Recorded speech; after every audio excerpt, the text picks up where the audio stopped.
Tēnā tātou katoa. Welcome and thank you for joining today's webinar on the work of He Pou Rangi Climate Change Commission.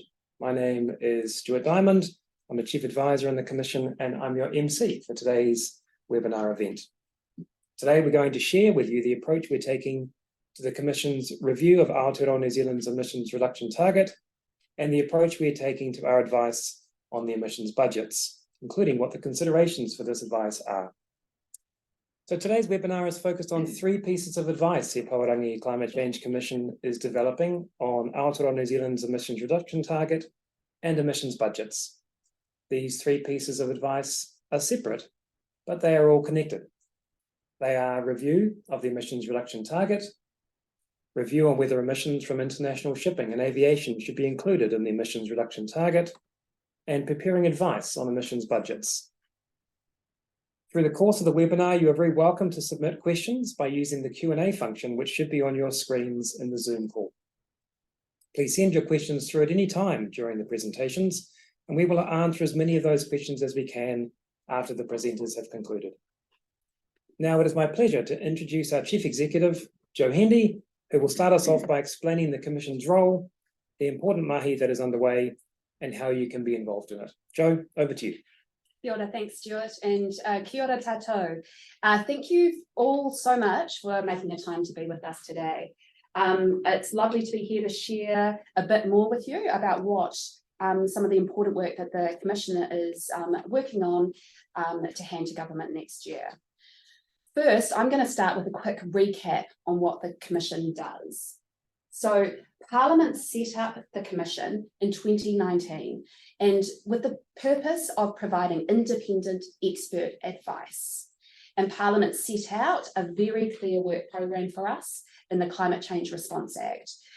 And this work programme extends all the way out to 2050 and beyond. The work programme includes providing advice to government on reducing climate pollution, our greenhouse gas emissions, and on managing the risks we are going to face from an increasingly disrupted climate. Parliament also gave us a monitoring role to regularly report on whether government is doing enough to keep us on track to our climate pollution targets and to help us adapt to climate impacts. The Commission's work is focused on the big picture. We provide advice to government and they make the decisions about how to act on our advice, and they are the ones who do the detailed policy work. Our independence means that we make all our reports available to the public. It also means that the conclusions and recommendations of the Commission are made by our Board of Commissioners, not by a government minister or by Cabinet. Our work is founded on science, evidence, and the analysis carried out by our experts on staff. And importantly, based on input from stakeholders and the people of Aotearoa New Zealand. When we do our mahi, we have specific things we need to think about. And this includes te ao Māori, economics, social implications, regional implications, environmental implications, what's happening with technology and science, the global context and how that's changing, and how the effects of our advice will be felt, including across different generations. We focused on developing advice that is effective, equitable, practical, affordable, and durable, considering both ambition and achievability. And our focus is on helping support clear and stable policy direction. This supports investment in the actions that will lead Aotearoa New Zealand to a thriving, low emissions, a climate resilient economy. For example, the Commission has consistently said that by being clear on how much we are aiming to reduce pollution at source, gross emissions reduction, the government will help guide better policy and give businesses, households, and communities more confidence to make investment decisions. We provide advice that enables Aotearoa to earn its way in the world and that supports future pathways that are responsible, fair, and durable. It is important that these pathways do not broaden current inequalities. Rather, our pathways therefore need to work alongside other efforts to address wellbeing challenges, like healthy housing, urban form, the future of transport, the state of our infrastructure, and the state of our environment. We know the transition to a low emissions and climate resilient society brings a mix of opportunities, benefits, challenges, and costs, and the effects, good and bad, will be felt by us all. At the core of this transition is people. Ultimately, it is people in communities, people in business, people on the ground who are the ones who will act to reduce our emissions and adapt us to climate change. And Parliament has established the Climate Change Commission to support on that transition. As Stuart mentioned, over the next 18 months, we are due to provide 8 reports to government. This is more than we've produced in the total time since we were established in 2019. So it's going to be a very busy year. Today, we are focusing on just 3 of those 8 pieces of work that are in development. We've picked these 3 to talk to you about today as they are highly connected. They each look at aspects of the trajectory of New Zealand's emissions reductions out over the next 30 odd years. First is our independent review of the target in the Climate Change Response Act. The importance of our target is that it tells us what we are all working towards. It focuses our joint efforts on climate action for the long term. And next year, we will be advising on our first target review. As with all our work, we are looking at the issue through many angles and lenses, the opportunities and the risks, how people are impacted. We know that people have different views on what is fair and appropriate, and so we also need to think about the review from that lens. The second piece of work that we're talking to you about today relates to international aviation and shipping. Currently, emissions from these activities are not included in our target in the Climate Change Response Act. And the Commission is looking at the question of whether they should be. International shipping and aviation affects all New Zealanders, whether it's through their livelihood, overseas travel to connect with family, or purchasing imported food and goods. As an island nation at the end of the world, we are much more dependent on international shipping and aviation than many other countries. At the same time, New Zealand's international customers are increasingly looking at emissions across all parts of their business, including from their suppliers, like New Zealand.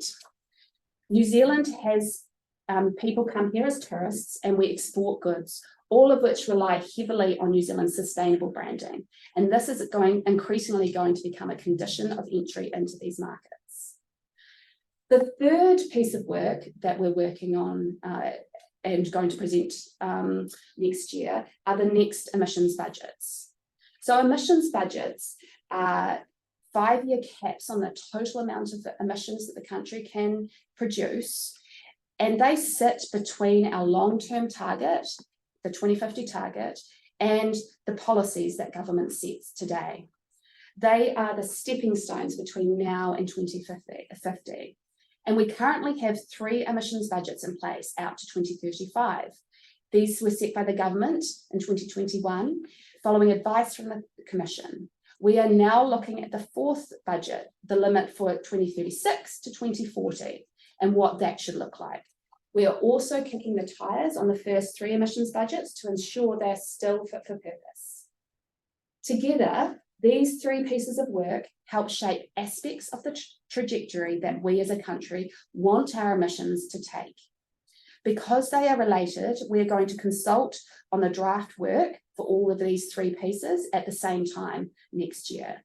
We're aiming to launch our consultation either late March or in April, and we will announce the exact date ahead of Christmas. We're also planning for our standard 8-week consultation period.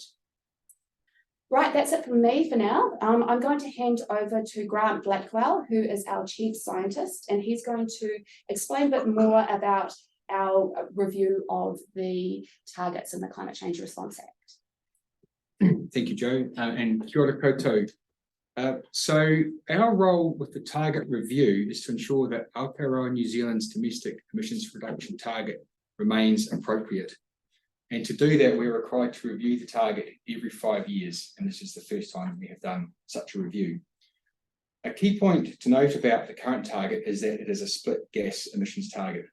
So the target considers biogenic methane, that is methane from biological sources, and for us in New Zealand, that is primarily ruminant animals and the breakdown of organic waste.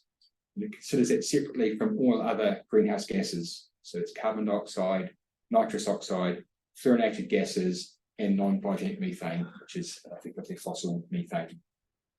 So the first component of our 2050 target is to reduce emissions of greenhouse gases other than biogenic methane to net zero by 2050 and every year thereafter.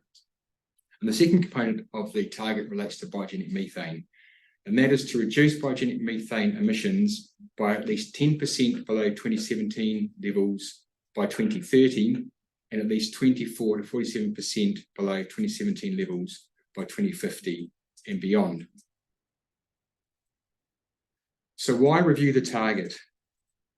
The key thing to note is there is no one right target, and there is no one right path to achieve that target.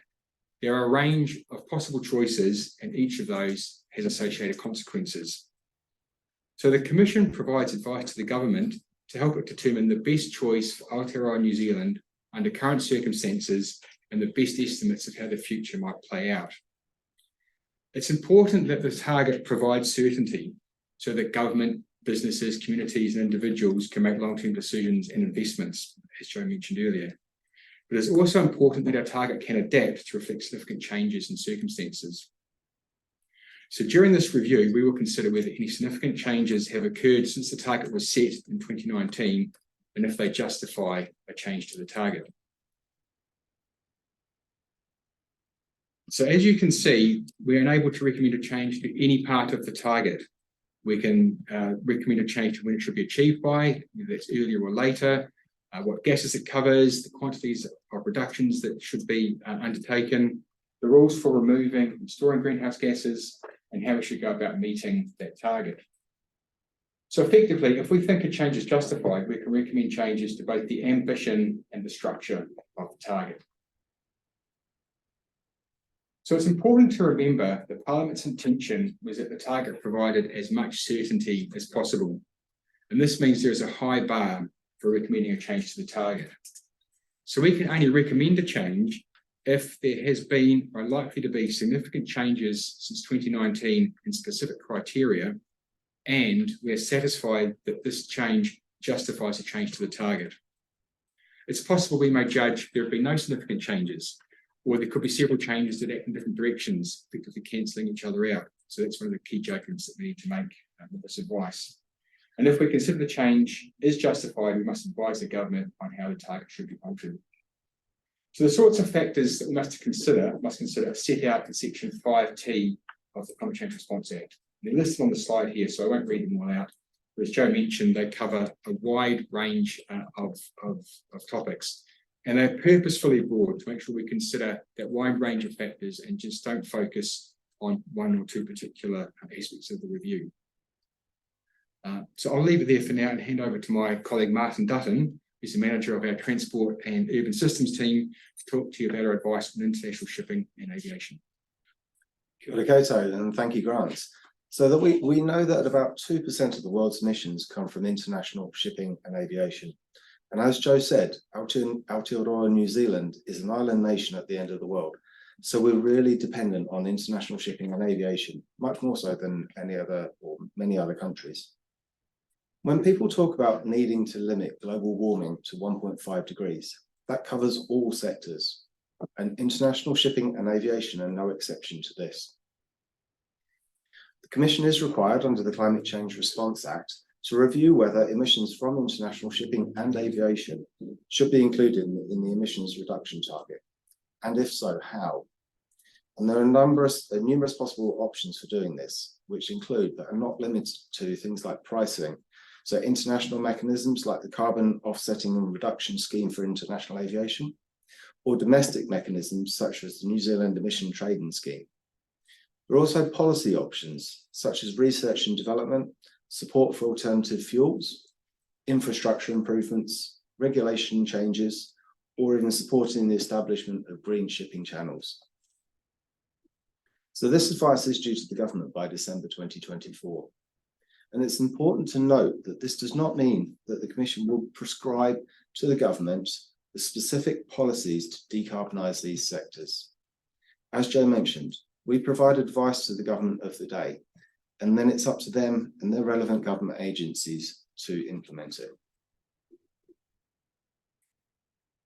Aotearoa New Zealand's current emissions reduction target includes emissions from domestic shipping and aviation, but it excludes emissions from shipping and aviation to and from New Zealand. However, they are covered by other international efforts through organisations like the International Maritime Organisation and the International Civil Aviation Organisation.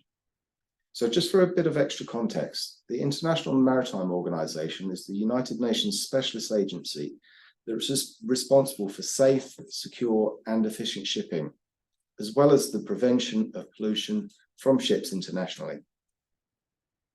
The International Civil Aviation Organisation is the United Nations agency which was established to manage the administration and the governance of international aviation. This includes emissions from international aviation. Though both these organisations have set near net zero targets by 2050, they're also relying on member states like Aotearoa New Zealand to act to reduce international emissions accordingly. Now, this review has come about because we are required to do it under the Climate Change Response Act. The parameters for the review are not specified in the legislation in the same way that the emissions reduction targets are. However, the Commission must have regard to the considerations under Section 5M of the Act that Jo set out earlier. This is around things like the science and the social and economic impacts. Now, there is increasing international recognition that global action is needed to address the emissions from shipping and aviation. And as mentioned earlier, collective international change is being led by the International Maritime Organisation and the International Civil Aviation Organisation. However, in addition to requirements of the two organisations, some countries have actually chosen to address international emissions from shipping and aviation within their domestic regulations and policies as well. For example, the UK and the EU have both included emissions from international shipping and aviation into their emission reduction targets or their emission trading schemes. And these take effect in various stages between 2020 and 2026. So in summary, the review is considering whether emissions from international shipping and aviation should be included in New Zealand's emissions reduction target, and if so, how? Unlike the review of the emissions reduction target, we're only required to look at this once. There are no future reviews specifically required by our legislation. However, this does not mean that we can't review it again in the future. So it's really important that we hear all of the evidence that is relevant to international shipping and aviation, so that we can provide the best advice that we can to the government on this next year. If we recommend that emissions from international shipping and aviation should be included in the emissions reduction target, the decision on the specific policy levers for achieving the decarbonisation sit with the government and its respective agencies.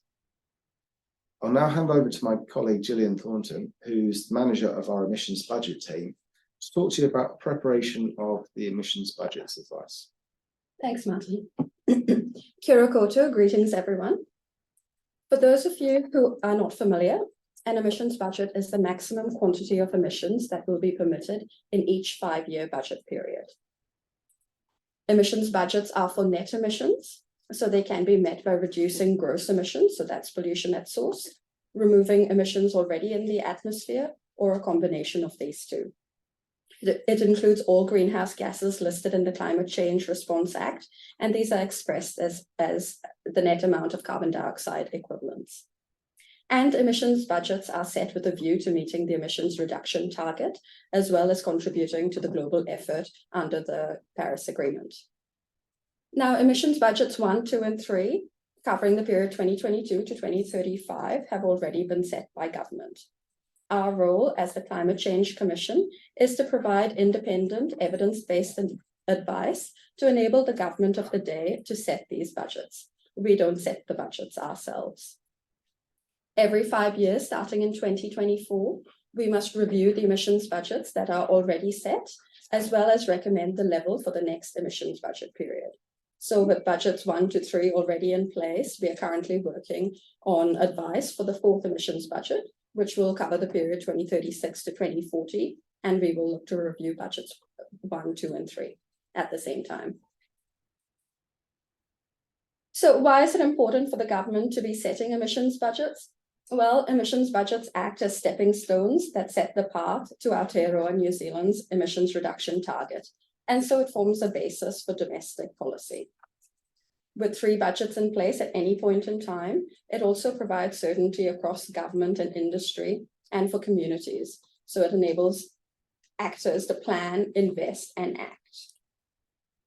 Setting intermediate budgets towards a long-term emission target also supports a smoother and more equitable transition to a low emissions economy and society. So our work, as I said, our work is to provide independent advice on emissions budget, and advising on the level of emissions budgets was a key part of our first statutory advice to government in Aotearoa New Zealand in May 2021. Because this advice was to establish a system of emissions budgets, we were required to advise on the level of the first 3 budgets. The government had to respond to our advice within a year, and it did this through its response to the emissions reduction plan, published in May 2022. The government broadly accepted our recommended emissions budgets, only extending them to account for higher forecast rates of new forestry. The chart on your screen shows the first 3 budgets and the step down in emissions that is needed to get the economy on track to meet the emissions reduction target in 2050. Now that those first 3 budgets are in place, the task is to advise on what the level of the 4th emissions budget should be, and this is due by the 31st of December 2024. The specific matters that we must consider when preparing this advice are set out in Section 5ZC of the Climate Change Response Act, as well as Section 5M where relevant. Our analysis includes assessing options to reduce greenhouse gas emissions in New Zealand, including both the adoption of low emissions technology as well as behavior change. In doing the analysis, we will look to understand the size of the emissions reductions that are possible, the likely costs, benefits, and wider impact of each of these options, as well as potential barriers to its adoption. We must also advise on the proportion of the budgets that can be met through emissions reductions and domestic removals. We will consider the potential social, cultural, economic, and environmental impacts of emissions budgets on New Zealanders, including how any impacts, positive or negative, may fall across regions and communities, as well as from generation to generation. We must also consider the international context and actions by other parties to the Paris Agreement and the United Nations Framework Convention on Climate Change. So our advice on emissions budget 4 will include the recommended maximum quantity of emissions in the next budget period, stating the amount by which emissions of each of the greenhouse gases should be reduced by. We will also set out the rules that will apply to measure progress towards meeting the budgets, how they might realistically be met, including by policy or pricing methods, and the proportion of the emissions budget that is to be met by domestic emissions reductions and removals alongside the appropriate limits for offshore mitigation. And as I said before, we will also be assessing whether there is a need to revise the first 3 emissions budgets that have already been set by the government.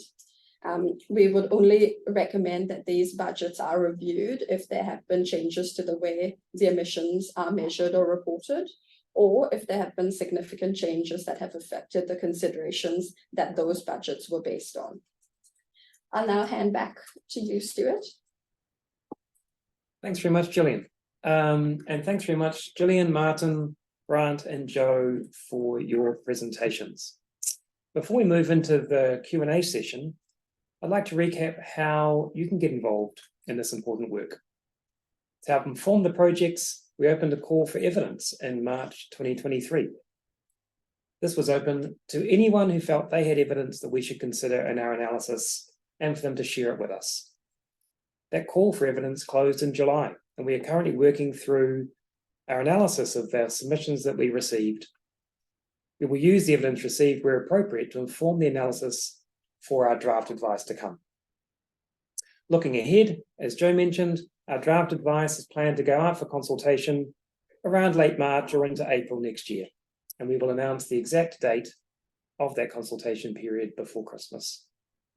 That will be an opportunity for you and others to engage in our important work by reading the draft advice and asking us any questions you have about it, by coming to online and in-person events to hear more, and by making a submission to share your views.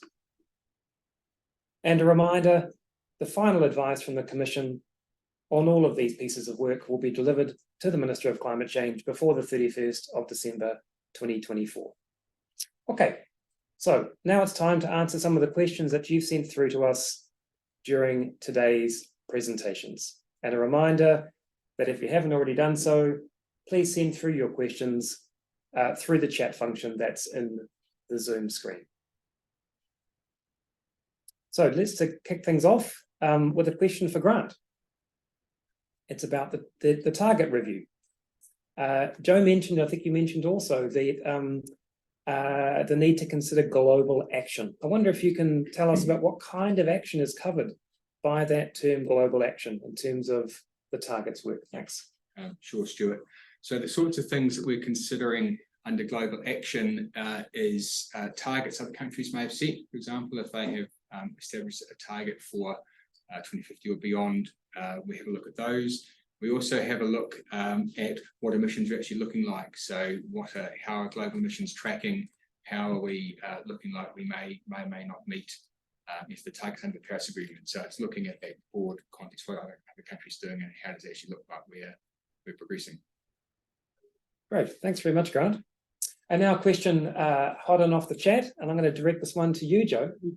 What requirements, if any, are there for the government of the day to adopt the Climate Change Commission's recommendations and our advice? And do those requirements on the government, if there are any, change depending on the type of advice that we provide? Yeah, so the Parliament deliberately set the Climate Change Commission up as advisory. We do not make the decisions, and this is appropriate that the government of the day has the latitude to make the trade-offs and prioritise effort in the way that works for the democracy that we have. What the Climate Change Response Act does, though, is set out a very prescriptive process for both the Commission and for the government of the day. So when we give advice, we have to use a thorough evidence base. We have to consider multiple different angles, and we present that to government. If government does not want to take our advice, if it's going to deviate from our advice, then the government has to be very transparent about why and what evidence it's using to justify deviating from the Commission's advice. And so this is about creating an evidence base and making really transparent decisions. The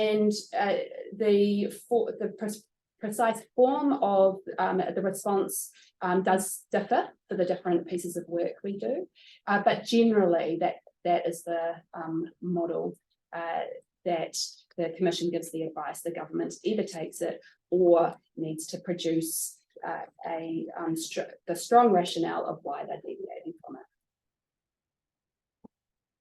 Thanks very much, Jo. Martin, I've got a question for you about the international aviation and shipping work. I'm just going to find the question. So why are you undertaking that piece of work now? Thank you, Stuart. That's a good question. So the timing of the actual review for international shipping and aviation was actually set up when the 2050 net zero target was added to the Climate Change Response Act in 2019. So it was recognised at the time that these emissions were really important to consider and address, but that more time was actually needed to consider the options that were available to New Zealand. So we have been set in the legislation a time frame of the end of 2024 to provide this advice to the government. Fabulous. And a follow-up question for you as well, Martin, I believe. Will the International Shipping and Aviation Review consider the specific policies that might be put in place to achieve emissions reductions in that international shipping and aviation sectors? Thanks, Stuart. So again, the scope of our review is to decide and come up with whether the emissions should actually be included within the emissions reduction target, and if so, how. So that's where our main focus will be. We won't be recommending specific policies for the government to implement. However, if in order to make a decision about a target, you need to consider the policy that may be able to be implemented in order to meet it, and how a target is designed might affect the policy options available to the government. So that's definitely something we'll be looking at through the course of the review. Fabulous. Thanks so much for that. Right, Jo, I think it's a question for you next. Could you please confirm if the consultation we're planning for next year, will that cover all of the work that we've discussed today? Yes, so the consultation, we'll be consulting on all the three of these pieces of work. So budgets, the target review, and the international aviation and shipping review. So it'll go out at the same time. And just to reiterate, we're thinking that'll be end of March or into April that will kick off for 8 weeks. And we'll give you the precise date between now and Christmas. We'll make sure we've announced that so you can plan around it. Right. Thanks, Jo. Thank you very much. Grant, question for you. Good one for our Chief Scientist. In considering the evidence base in the work we have ahead of us, does the Commission formally evaluate whether research that's being completed or is underway is sufficient to achieve each of the future emissions budgets that we've outlined or the government set in place, or to reliably assess whether those budgets are achievable? And then the second part of that, is part of the Commission's role to identify where future research might be needed? Thanks, Stuart. So on the first part, yes, a key requirement of the Act is that the budgets we set are ambitious and achievable. So a big part of the analysis, and Gillian, I really should let you speak to this, but that is a key consideration that we're looking at. We're looking at the availability of mitigation options, we're looking at costs, looking at what those impacts might be across social, cultural, environmental sort of aspects, so that we can be as confident as we can be that the budgets that are achievable when we put them forward. You may have to add more to that, Gillian. That's your area. No, that's fine. That's a good answer, Grant. So I guess in Aotearoa New Zealand, yeah, that's the approach that we took, and we will be doing again. And it comes through in the demonstration parts in Aotearoa New Zealand in particular, where you actually so we first looked at the various assumptions that are the technologies as well as behavioral change assumptions that are possible. And then we actually think through, well, with that big set that is available, which are the actual actions that are achievable and feasible to get us to the emission reduction target.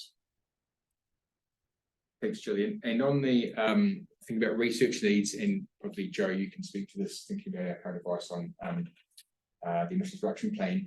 But broadly, yes, we are thinking about where we are seeing gaps or issues where we might make recommendations where there is a need, taking quite an outcome approach rather than necessarily the very specifics, but that's something that we do look at as well. Yeah, and just to add to that, there's a couple of pieces of advice where thinking about forward research needs become really relevant. One is when we're thinking about the emissions reduction plan, which is what the government needs to put in place to enable delivery of a budget.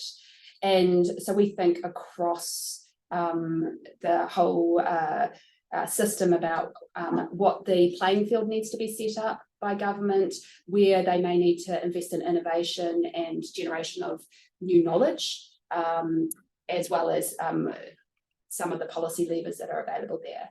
We are delivering our advice on the second emissions reduction plan ahead of Christmas. And as Grant said, we are at a higher level than the specifics of policy when we deliver that advice, but we will, through that, identify where efforts need to be prioritised. The second place where we will be thinking about our potential research needs may well be in our monitoring work. So, as I said earlier, we give independent advice, but we also monitor government progress and then identify where additional effort might be needed to put us on track for both our emissions reduction goals and for our aspirations around adapting to the impact of climate change. We also actually have a couple of work streams going on in terms of that monitoring work. We're due to give our first monitoring reports both on emissions reduction and on adaptation in the middle of next year. And we'll be running separate engagements talking about that work. But research needs are certainly within scope of that kind of work. Thanks very much, panel. That's a great answer to that research question. So we focused quite a lot today in terms of the work that we're doing around the emissions reduction target that's in the Climate Change Response Act, emissions budgets, international aviation and shipping. Another important contribution that New Zealand makes is through its nationally determined contribution that it makes under the Paris Agreement internationally along with other countries. And a question for you, Jo, I think on this one. Does the Commission provide advice on New Zealand's nationally determined contributions about what the next one might be? And if so, when would we do that? Yeah, so thanks, Stuart. So just to recap, that nationally determined contribution is the terminology used for what we commit to internationally in the climate negotiations that happen overseas regularly. And we currently have what we nationally determined contribution, and NDC is the sort of the acronym set for out to 2030. In 2025, the government is going to need to commit to its NDC for 2030 to 2035. And so that's sort of the broader context. The Commission's role is largely focused on the domestic transition, not on what happened, advice about what's happening internationally. However, we can be asked to do additional pieces of work where it makes sense. And the Commission has been asked to provide some advice to help the government determine what its next commitment, international commitment should look like. So we have just been given that new piece of work. We're looking at what that shape that will take. We are due to deliver that next year, and then ahead of the government needing to give its commitments internationally in 2025. That's super. Well, maybe a follow-up question for you, Jo, or for Grant. So are they the same? Is New Zealand's domestically set target the same as what we contribute internationally through this nationally determined contribution? You're on a roll. No, so they don't have to be the same, and currently they're not. We have internationally committed, it's sort of our responsibility of what we're going to take responsibility for in terms of global action. And then domestically, part of that commitment is what we're going to aiming for domestically. And that domestic part of our contribution globally is driven through our emissions budgets. And of course, as we covered off, Gillian covered off, those are set for both ambition, to align with efforts as far as possible around 1.5 degrees. I think it's sort of, consistent contribution, and also to actually be feasible to be delivered. So that's our domestic part. Internationally, we've committed to doing more, and part of that commitment is through what's called offshore mitigation, and that's helping other countries reduce their emissions. Thanks, Jo. I'm going to turn to Gillian now for a follow-up question around emissions budgets. We all know that as time moves on, new technology becomes available and situations change. And I know we're doing an important piece of work around the fourth emissions budget.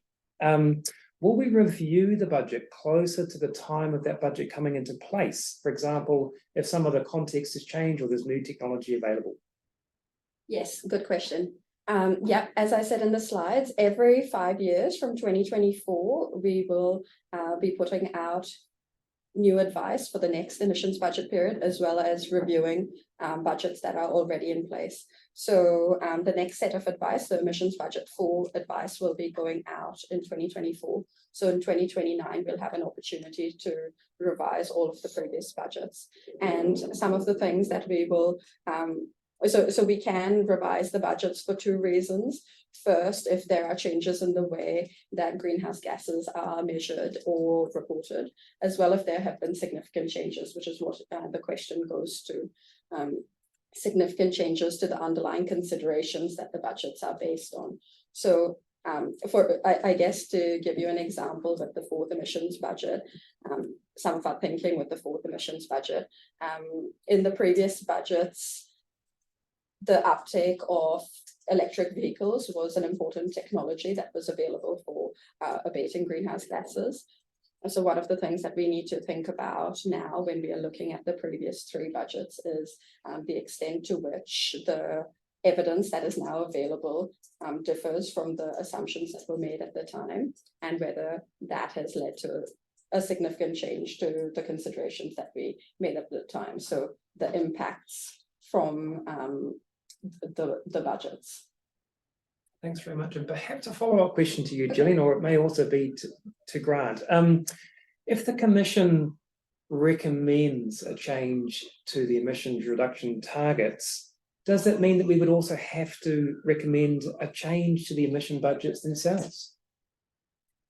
So if the way the Act sets out the task is that we look at the targets, focus on the targets, and if we think there are changes that are justified, make a recommendation to the government.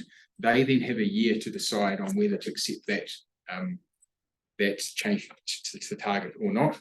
And then if they do, that's the point that we would then rework the budget. So we're not going to be going through and reworking a whole lot of budgets based on that advice, because that has not happened. So we leave those budgets as the certainty for people until any change may come. As part of the work, we are thinking about, again, the feasibility. We have to be weighing up, costs and implications of a new target. So we'll be thinking about how achievable a new target might be, but not formally then proposing to change the targets or changing the targets that are already set.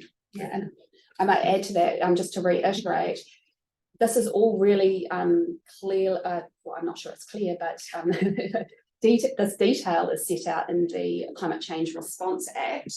It's really deliberately quite prescriptive, because by having a really prescriptive process, it means that it helps create that stability. People can be clear when changes might happen and what is going to be thought about before those changes are made, and you can see into the future when these changes could potentially happen. And so it just means you can anticipate, rather than it being completely unstructured and at any stage the carpet pulled out. So that's why it feels quite constructive in some senses, but this is a deliberate design of the system to bring that stability to our long-term transition. And so, can I jump in as well? So just to clarify, the 4th emissions budget will be based on the current emissions reduction target. Fabulous, that sounds great. Jo, you've talked about going out for consultation in sometime around late March or into early April next year, with an exact date to be determined and communicated before Christmas. I wonder if you can talk a little bit about how does the Commission do the engagement? So connecting with people outside of Wellington, outside of the office, finding out what the impact is a requirement under the Climate Change Response Act, or how do we actually go about doing that in practice? What are the opportunities for people to have their say and make their contribution? Yeah, So as I said, thank you, Stuart, as I said earlier, the core of this transition is about people, and we're really cognizant of that. We are also really cognizant that to do our job well, we need to, for what we recommend to be practical and achievable on the ground, we also need to be understanding people's lived experience in the different contexts that they have. So the context in one part of the country won't be the same in another part of the country. And for different people in different jobs and different communities, how this transition will be felt will be different. So we put a lot of effort into engagement, and as well as our what we call our formal consultation periods. And we try and make sure that we are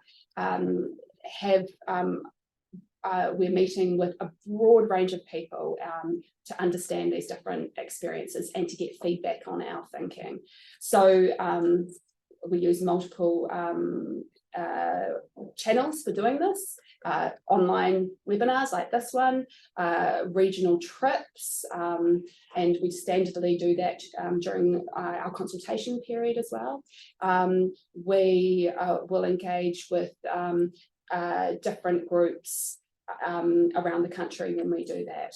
And so we'll have intensive engagement during our consultation period. Particularly at the beginning, we standardly want to make sure that we're available for any questions that people have as they're formulating submissions. But we're also, throughout our work at any stage, actively engaging with people across our wider work program. Thanks very much, Jo. And so I wonder then, in terms of the work, the 3 projects that we've talked about today, if people have strong views or want to make contributions, do they have to wait until late March to be in touch with the team or the commission, or can they send those in advance? Yeah, no, so that absolutely. We have a inbox where people can send any of their thoughts, additional evidence, ask questions, and perhaps we can put that email address in the chat. And there are also other opportunities which we advertise on our LinkedIn, on our in our newsletter, and when the Commission is going to be presenting webinars or available in other ways. Thanks, Jo. And just for people who may not be able to find that on the chat, hopefully it'll go up on there soon. The inbox for the Commission, if you want to email in any of that input, is hello@climatecommission.govt.nz. Grant, maybe a general question to you about evidence. What kind of evidence do we use? We use that term. What does it really mean? Can you give us some practical examples around evidence? Yeah, thanks, Stuart. Yeah, so I guess it depends a little bit across the particular dimensions that we're looking at, but the key requirement is that we're evidence-based. So that's looking for sort of well-established, well-tested, robust evidence, I guess. So in the science, for example, it's the work summarised by the IPCC, or work done by organisations such as the Food and Agriculture Organisation, or Meteorological societies, those professional bodies that are putting together peer-reviewed, published information, those sorts of things, and studies that other organisations and things have done.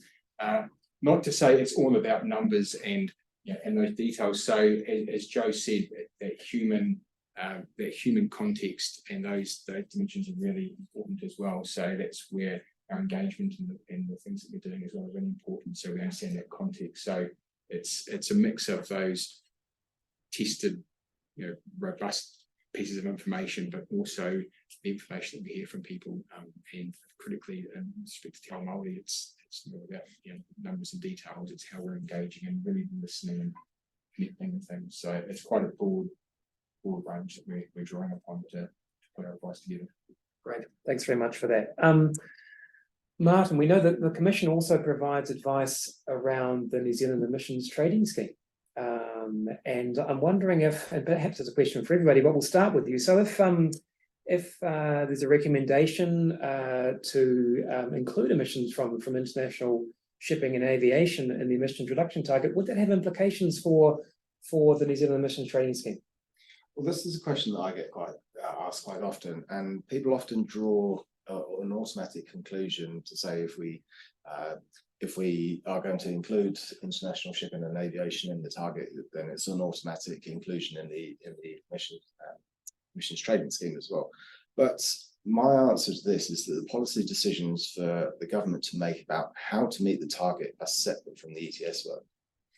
So including the international shipping and aviation sectors in the target does not automatically mean that they will be included in the emissions trading scheme as well.